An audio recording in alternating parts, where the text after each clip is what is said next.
Hey everyone, welcome back. It's the season 4, week 4 bye week for the Olympia Raiders today, as we're just going to catch up with some practice before we get into some high school recruiting and some of the high school games. Well, we're coming off what was a really great first game of the season against Toledo. Comeback victory, team looked really good. Then against Oklahoma, our defense came out firing, but our offense really was just nowhere to be seen. And then against Northwestern, it kind of was a mixed bag of good and bad. And so we kind of looking to the future here. You know, we're coming up on some conference play. I believe we have a game coming up against BYU out of this bye. And, you know, how will we fare? How will we perform? I think really what the offense has been working on is, you know, obviously ball security, but also just really maximizing the potential of Darius McIntyre and running better plays. That's partly on Coach Cook running better plays for Darius McIntyre. So jumping into some high school before we talk about the defense, this is Highland versus Lone Peak in a game that's going to be a lot more competitive than you would expect. Lone Peak comes in with barely, really I think only one win on the season, and Highland is one of the dominant teams. So you're going to see this is Dion Hurd's little brother throwing a bomb there. Crazy throw. But then an answer from Lone Peak, as look at the block thrown by little Rudy Rutherford to spring his wide receiver free for a touchdown here. 2 long bombs back to back. And you're going to see a lot of Rudy Rutherford in this game. Look how small he is. A little slip the big cornerback there to get the touchdown. Here's the tight end that I'm really interested in, Hayden Piotr, and he had a phenomenal game as well. There he is on a big corner route there. But here's Rudy Rutherford. Look at the swim move to get past the bigger cornerback, the more physical cornerback. Rudy Rutherford really did dominate this game. Darius Carter, the box safety here, making a big time swat here. But Rudy Rutherford to go ahead and put Lone Peak up big time here, actually, against Powerhouse Highland. There's a score for him. Rudy Rutherford, 7 catches for 138 yards, 2 touchdowns. As Lone Peak would beat Highland 42-20. Hayden Piotr, 4 catches for 59 yards, and Darius Carter, 3 tackles, 1 for loss. Big time upset in the high school world there, as we're back here in the practice. Nice throw to Dion Hurd there, and we're going to talk about defense. And really defensively, and this is actually from a few days ago before Dion took that injury, unfortunately. He will be out indefinitely. We don't expect him back for this season. We'll see if he can come back sooner.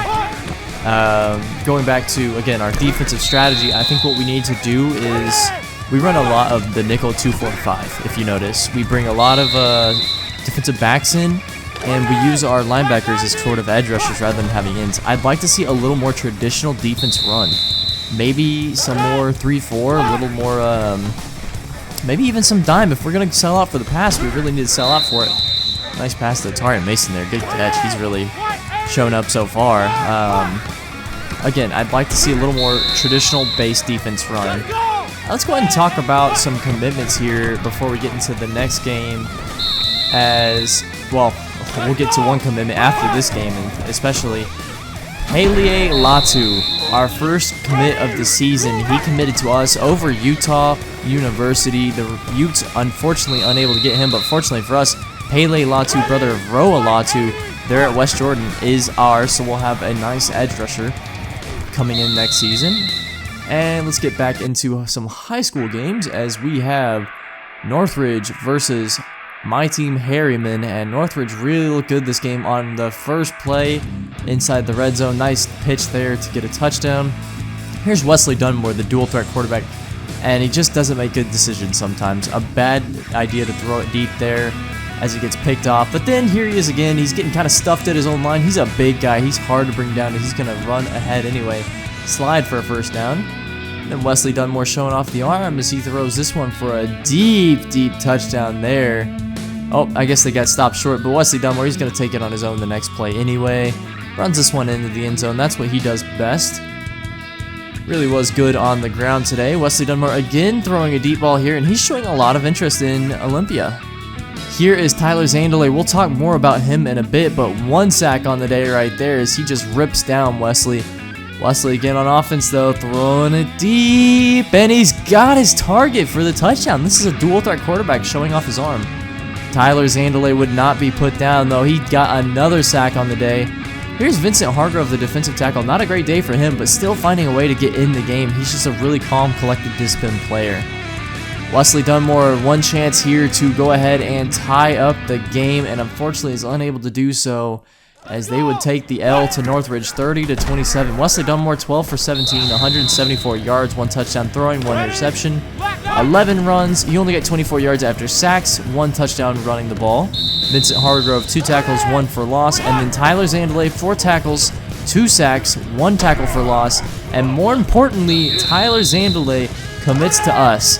It was an open and shut commitment after that game. They went ahead and interviewed him on his performance, and he said, "I'm taking my talents to the Olympia Raiders next season."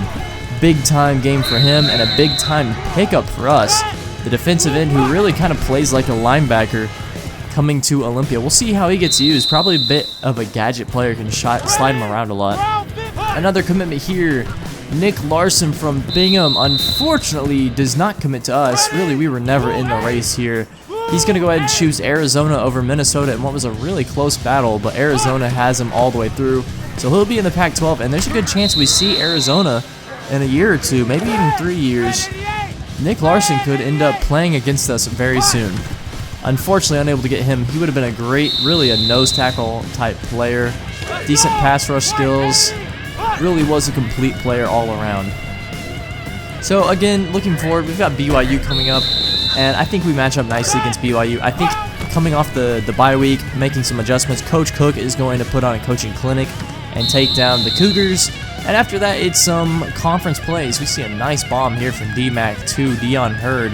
Again, unfortunately, Dion Hurd is out for really the rest of the season potentially. Big time hit for us, but again, I think we take BYU. I'll see y'all in that game. Thank you so much for watching, and have a good week.